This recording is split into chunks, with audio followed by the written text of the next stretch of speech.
నూతన సంవత్సరం సందర్భంగా ఖమ్మం కేంద్రంగా పనిచేస్తున్న గ్రేస్ సర్వీస్ సొసైటీ ఆధ్వర్యంలో కాకినాడ విముక్తి కాలనీ హ్యుమానిటీ గ్రౌండ్స్ వద్ద 250 మంది కుష్టు రోగులకు బియ్యం బస్తాలు, దుప్పట్లు, మహిళలకు చీరలు, పురుషులకు షర్ట్లు పంపిణీ చేశారు. ఈ కార్యక్రమంలో ఖమ్మం నుంచి వచ్చిన గ్రేస్ సర్వీస్ సొసైటీ అధ్యక్షులు ఎం జేకబ్ పాల్గొని మాట్లాడుతూ తమ సంస్థ 1997 నుంచి గత 27 సంవత్సరాలుగా తెలంగాణ, ఆంధ్రప్రదేశ్ రాష్ట్రాల్లో కుష్టు బాధితులకు నిరంతర సేవలు అందిస్తోందన్నారు. అదేవిధంగా 2025 డిసెంబర్ 15 నుంచి 2026 జనవరి 10 వరకు మొత్తం 26 కుష్టు కాలనీలు సుమారు 2300 మంది కుష్టు బాధితులకు బియ్యం సంచులు, మహిళలకు చీరలు, పురుషులకు షర్ట్లు, దుప్పట్లు అందజేశామని తెలిపారు.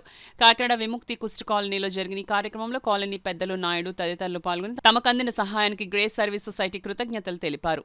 ఇవాళ జనవరి 10వ తారీఖు 2026 సంవత్సరం ఇప్పటి వరకు 26 కాలనీలలో తెలంగాణ, ఆంధ్రాలో మొత్తం 2300 మంది లెప్రసీ సఫరర్స్ కు రైసు, గ్రోసరీసు, అట్లాగే సారీసు, దుప్పట్లు, షర్ట్స్ పంపిణీ చేయడం జరుగుతూ ఉంది.